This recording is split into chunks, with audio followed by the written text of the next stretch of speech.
In a quiet town called Rivertown, in the middle of America, something really scary happened at the local shopping mall. The mall was usually a busy and lively place, but one Monday afternoon, everything changed when there was suddenly a lot of gunfire. This shocked the whole community. The trouble started in a Starbucks cafe, where people usually go to relax and have their favorite coffee drinks. But on this day, everything went wrong. Instead of the usual calm and familiar atmosphere, the sound of a gunshot filled the air, making everyone in the mall scared and surprised. It turned an ordinary day into a really sad and frightening situation. Mary Thompson, a 30-year-old graphic designer, was at the mall sipping her favorite Starbucks drink when the shooting started. Everything became chaotic, and Mary felt stuck, unable to move. She saw a middle-aged man looking tense standing in the terrace area. People around her were panicking as they saw another man fall, a red stain spreading on his chest. Mary was scared, and her hands were shaking as she held onto her coffee cup, trying to understand what was happening. People around Mary were talking in hushed voices and gasping in fear, trying to find a safe place or hiding behind tables. Despite the chaos, Mary felt a strong urge to figure out what was going on. She cautiously walked closer to where the incident occurred, keeping an eye on both the fallen man and the person responsible. Mary approached a scared woman who was huddled in fear, her attention fixed on the Starbucks logo on her cup. Mary asked, "Did you see what happened?" The woman, still trembling, replied, I don't know. Everything was normal, and then suddenly this. It feels like a nightmare. Mary's heart was pounding, but she decided to get closer to the commotion, hoping to find out more about what had happened. A security guard, looking worried, hurried past her toward the scene. Mary asked the guard, "What's going on? Is he okay?" The guard, focused on keeping things under control, replied sharply, "Ma'am, I need you to stay back. The situation is dangerous," urging Mary to move away. Despite being told to stay back, Mary could still hear snippets of conversations from other people nearby. The person who got hurt was a 49-year-old man who had been enjoying his time at the Starbucks terrace when the attacker showed up. The reason for the attack was still unclear, making the whole situation in the mall uncertain and tense. As Mary got closer, she couldn't help but overhear two scared people talking to each other. "I heard he was at Starbucks. Can you believe it? Right here in our town," one person whispered. "Yeah, it's crazy. I never thought something like this could happen here." "What's the world coming to?" the second person replied, showing their disbelief in the quiet conversation. The sound of sirens got louder, indicating that the police were on their way. Police officers quickly came to the area, telling everyone to leave the mall for their own safety. Mary, feeling torn between being scared and curious, stayed near the Starbucks where the tragic event happened. A police officer came up to her looking serious. "Ma'am, we need you to leave the premises immediately. It's not safe here," he instructed. "I just want to know what happened. Was he targeted? Is the person who did this still around?"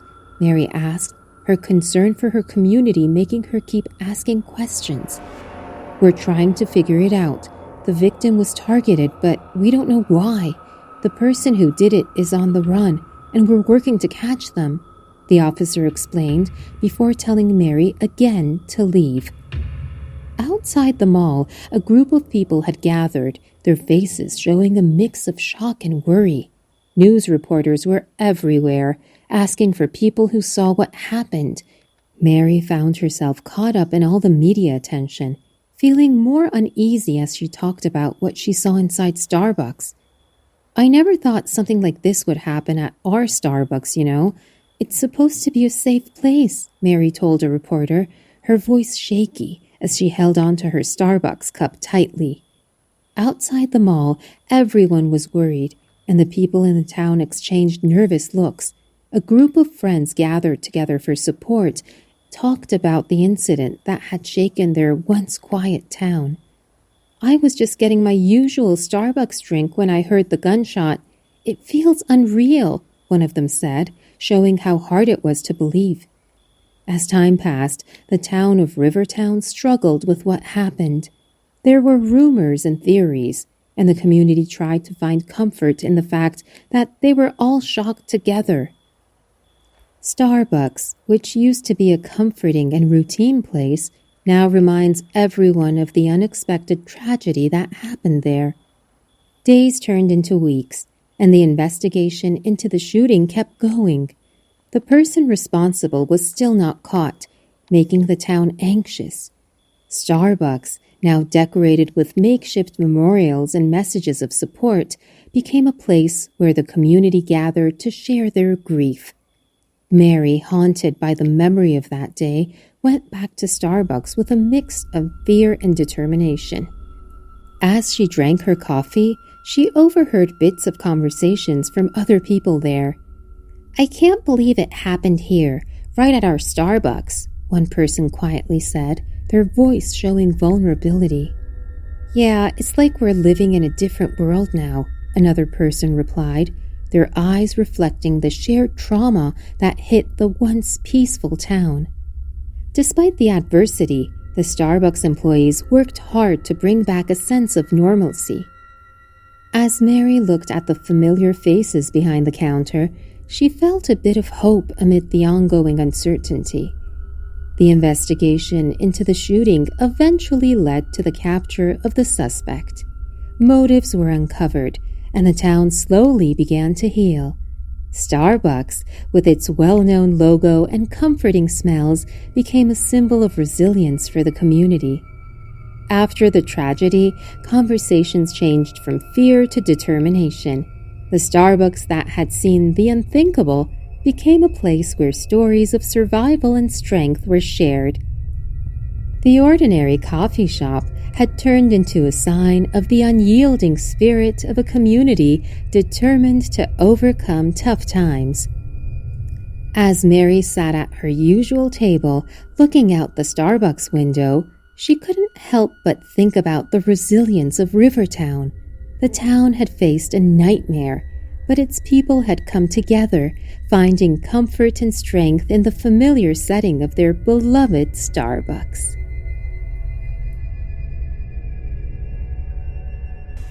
Hey guys, thanks so much for all the support. If you haven't subscribed to the channel yet, please feel free to do so. The first and the last time that I ever went to the Starbucks was with my friend Nate. He told me that the coffee there is great and that I can befriend some girls in there. Though the thing with Nate was that it was all about the girls for him, and I didn't care much about that, at least not until I actually left for college. My school were just over, and Nate was already starting the first year of college. He was a year older than me, and he was already settling into the college, and I was about to join him in the same college a year later. And Nate always told me, with girls, you want to be experienced as you can, because college is rough as an inexperienced person. And when I often asked him, isn't college for studies? And he would just say, yes, if you want to be a doctor or something, but even nerds need to have a good time in there.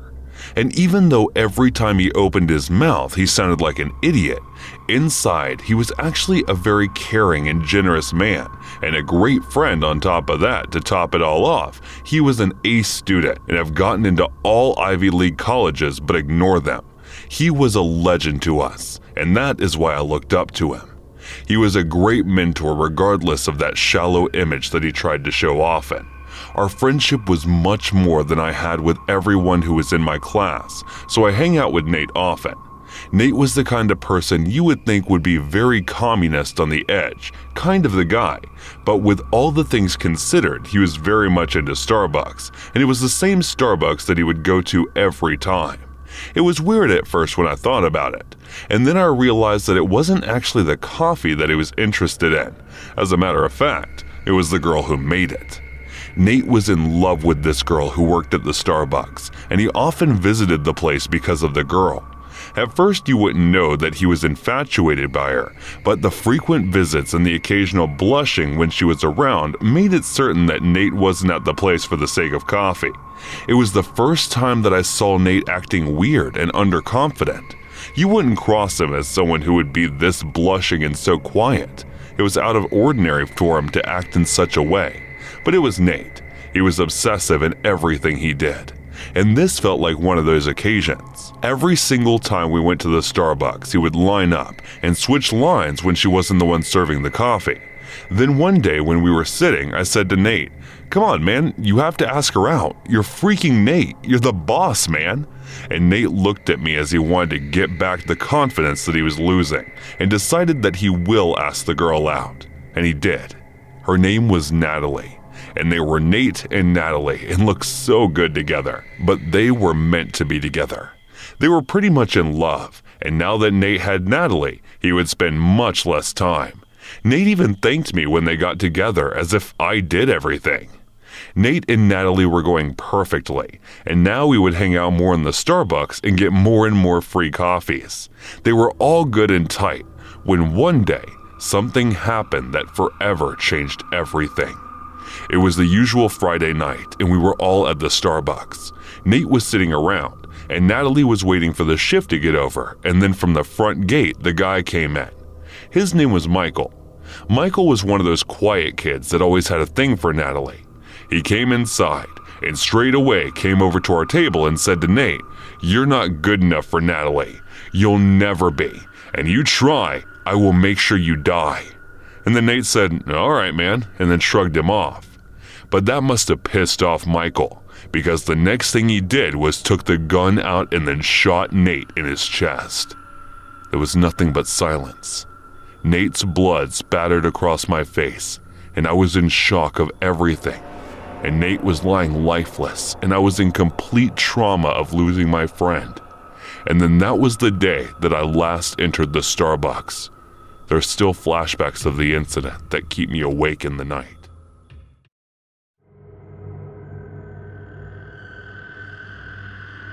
The secret of mine is that I've always wanted to SAS a customer as you read online. You know, the kind where a person asks to see the manager and the staff member does a flamboyant 180-degree spin and says, "That's me." I got to live that dream. Although that being said, I think it's nearly got me quite badly hurt too. A few years back, a customer had come into our branch of Starbucks an hour or so earlier and booked a table for his girlfriend and himself, and left some table decor he wanted to set the table up with. It seemed a little weird, but nevertheless, I offered to set up roses, LED candles, and cloth napkins for them so they could leave to get ready. I finished setting up the table when in walks Mr. Businessman. The store is basically empty at this point. It's 4:30 in the afternoon, too early for any sort of dinner rush, and so there are lots of tables free. Mr. Businessman walks up and asks to use the table clearly set up for a romantic night. I politely said it's been reserved, but there are many other tables he can take a seat at, but insists that he has that table. I take him to the table directly next to it and say this table is free, but he doesn't want that seat. He wants the reserved seat. He starts to raise his voice, and at that point, I can see he is choosing to be difficult for no other reason but to be difficult. I repeat myself, that table is reserved, and that's when he says it. He asks to see the manager. I feel the moment it spread through my whole body, starting from my suddenly beaming smile all the way to my fingertips and overworked feet. I feel the power I suddenly possess flow over me. This is it. This is my moment. I look around, then down at my name badge and gasp as it says manager under my name. I smile and say, "That's me, sir. I'm the manager." I was being awful and petty, and he's beyond angry at this point and raises his finger, stabbing the air around me and says, "What's your name? I'll be reporting you to head office." And that was honestly the least of my worries. Like, for a little while, I legitimately thought this guy was going to hurt me was honestly worth it. To make this guy so angry, this absolute psycho, to pay for my witty little comment with my health or life. I think I got very lucky because he leaves in an angry huff and says he'll be taking his business elsewhere. He ended up returning an hour later, and there's now a regular in our store. He greets me by my name every time he comes in. My grandpa used to work as a stevedore over in Savannah, and he'd tell us all kinds of stories from his time on the job. Like one time, they got a whole shipment of bananas from the Philippines or somewhere, and back in those days they'd transport the bananas still attached to the big old branches that they grew on. They'd pop the crate and then carefully pull the bananas out wearing real thick pairs of gloves, and they wore those gloves because of the tarantulas. The tarantulas didn't eat the bananas, but other smaller creepy crawlies would, making the banana branches a prime feeding ground for them. Most of the time, the workers over on the other side of the ocean would do their best to get all the bugs off their produce, but every so often, a tarantula would tuck itself away among the bunches after getting its fill of bugs, and then survive the entire transit process from whatever tropical islands that they were from to the ports of the United States. My grandpa said that one time he was working with this guy popping crates of bananas when the guy started to get a little too comfortable. He starts getting slow, talking when he should have been working, and then the next thing, Grandpa's turning around to see this guy's arm deep in a crate, but looking back at Grandpa trying to talk to him and paying no mind to what he was doing. Grandpa said that the second he turned around, he saw this huge, hairy spider just slowly wandering up the guy's arm, biggest thing he'd ever seen during all those years on the job. The guy couldn't feel it because of the big, thick, elbow-length glove that they used to wear to prevent spider bites and whatnot. Grandpa freezes, scared out of his wits, and then just points at the thing crawling up the guy's arm. Only then does the guy actually pay attention to what he's doing. But by then, it was too late. He sees the spider, then lets out this almighty yelp of terror, but this only succeeds in freaking the spider out too. I'm guessing the thing just kind of reacted on instinct and moved to neutralize the threat, so to speak. And still, instead of just jumping off his arm or something, the tarantula runs up the guy's sleeve, then makes this crazy leap right at the guy's face. Grandpa said that the guy's second scream, the one he did when the tarantula hit his face, was just about the loudest and most terrifying noise he'd ever heard. It was like a death scream or something, like the kind of sound a person can only make when they're in fear for their lives. Grandpa said that he did the first thing that came to mind, which was grab something to try and whack the spider off the guy's face. He grabbed a broom and then turned to run back over to his coworker, but saw that he'd already batted the spider off of him and was running for the door of the warehouse. They get outside, slam the door behind them, and Grandpa's checking if the guy is okay when he sees these two big puncture marks on the guy's lower cheek from where the spider had bit him. Again, Grandpa is dumbstruck with fright, and all he can do is quietly point towards where this guy's been bit. I think maybe he just didn't know that he had been bitten, maybe from the adrenaline or what have you, but a moment later, the guy puts a hand to his face and realizes that he's been bitten, and then promptly passes out. Grandpa thought that the guy was dead. He thought the spider's venom had gone straight to the guy's brain and killed him dead in an instant. But then, the same deadly spider is now loose in one of the warehouses, so Grandpa goes running off to warn everyone that his coworker was dead and that there'd be more deaths if they didn't get the hell out of the area.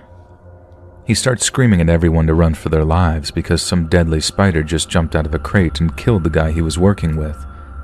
And this causes a full-blown panic on the docks, with half the guys running to save their skins and the other half organizing impromptu hunting parties so they could track the spider down and kill it. In truth, the guy who had been bitten wasn't dead at all, he just passed out, like I said. But then the area around the bite got so swollen and red so fast that even though the guy woke up and started wandering around, confused, it didn't really do much to calm the situation down. The reality was that even though the bites from the spider were very nasty, they weren't even close to deadly. But since this was like the late 50s or something, there was no Discovery Channel back then, and folks just kind of assumed that every tropical tarantula had a bite that could kill a man stone dead in mere minutes. You had all these stevedores running around with just about any kind of weapon they could get their hands on until finally one of the bosses got wind of what was going on. He shut the place down for the night, called in animal control, and they sent a guy over to find and trap the spider before they took it over to some museum or something for identification. The guy who got bit spent the night in the hospital and then was back at work just a few days later. We always enjoyed hearing that story, but the thing is, that wasn't even the scariest or craziest story my grandpa had from his time as a stevedore.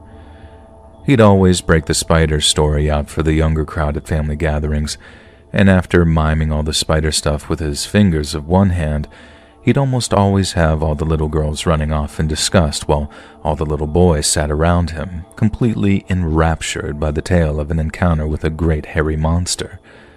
But then, after they'd all gone to bed or their parents had taken them home, he'd break out the wilder stories for the adults. Most of these consisted of things like fellas sneaking their girlfriends onto the job with them, then getting caught catching 7 minutes in heaven together in a back office or shipping container, or the time they stole a whole crate of scotch because they realized that there was a mistake on one of the shipping manifests. The right call would have been to simply correct the manifest, but nope. Almost $5,000 worth of luxury scotch went poof and disappeared, and everyone had a very Merry Christmas that year. But then on one occasion, he told us a straight-up horror story. Back during his first year of being a stevedore, my grandpa worked with this guy called Crazy Al. Al was a war veteran, as in he was in the army during World War II. The guys on the docks knew that he served in the Pacific Islands, and they knew that he'd seen some pretty messed up stuff too, but that was it. No one ever asked Crazy Al about the stuff that he'd seen or where he'd fought because no one wanted to upset him, and no one wanted to upset him because, like I said, he's Crazy Al. My grandpa said everyone felt for the guy, but that he wasn't particularly popular neither, on account of him being almost impossible to work with. Crazy Al couldn't be around loud noises, and woe betide anyone who accidentally startled him, so instead of working the warehouses and whatnot like the rest of the workers, Grandpa said Crazy Al was kept in the equipment room, where folks went to get tools, slings, safety gear, and things of that nature. You just didn't walk in either. You knocked really softly on the door till Al came to ask you what you wanted, and that way, he was kept at a safe distance from everyone else. Anyway, one day the docks get this big old cargo ship coming in, only right away they can tell something is different about it, because some of the containers had different kinds of letters on them. It turns out, the ship had come all the way from South Korea, and since the country was rebuilding from the war at that time, I figured this was one of the first Korean ships to dock in America for quite a while. So the ship docks, and these two Korean officers walked down the gangplank to greet the foreman in perfect English. They exchanged a few words, discussed the unloading of their ship, then off they went back to their quarters while the stevedores got to work. Sometime later, Crazy Al comes out of the equipment shed for some reason. Someone later said that they saw him walk out, and when he saw the ship floating in the dock, he just stopped and stared at it, like he was hypnotized or something. According to my grandpa, this person mentioned Crazy Al's episode to one of his coworkers, but since Al had more than earned his nickname by that point, it was kind of like, what else is new? And so the last people saw of Al, he was marching across the dock with a crowbar in hand, heading straight for the gangplank of the Korean ship. Then the next thing, everyone on the dock started to hear screaming coming from it. And there are screams and shouts all in Korean, and from the sounds of things, it was like they were having some kind of fight up there. Then the next thing, gunshots. And so everyone scatters and the cops get called. Everyone's still sort of hiding out, keeping an eye on the ship when the cops show up and run aboard with their guns drawn. And there, they find Crazy Al, shot to death with a crowbar in his hand. Then in the vicinity were 2 dead Koreans beat to death by Al, and about half a dozen wounded Korean soldiers, one of which had shot Crazy Al dead with a gun that they kept on board for emergencies. For years, everyone kind of figured that Al had mistaken the Koreans for Japanese, which is obviously one of the two countries we were at war with while Al was serving as a soldier. But the truth is much more disturbing. You see, as it turned out, Al had been a prisoner in a Japanese POW camp, a particularly brutal one too. He'd seen his fellow soldiers tortured, executed, and slowly worked to death over the course of 2 to 3 years. He learned to hate the camp's guards, but not all of them were Japanese. Part of Japan's conquest of Asia included the Korean peninsula, and they gave a lot of Koreans a chance to prove their loyalty to their new masters by serving as guards in their prisoner of war camps. Then, to prove just how fanatically loyal they really were, they treated American POWs way crueler than the Japanese did, as a way of winning over their new masters. And Crazy Al probably had his very own Korean camp guard, and I'm not saying it could possibly excuse what he did to those poor sailors, but it certainly explains why he turned so murderous just at the sight of them. The thing is, folks just carried on thinking Al was crazy. Couldn't tell the difference between Korean and Japanese, they'd say.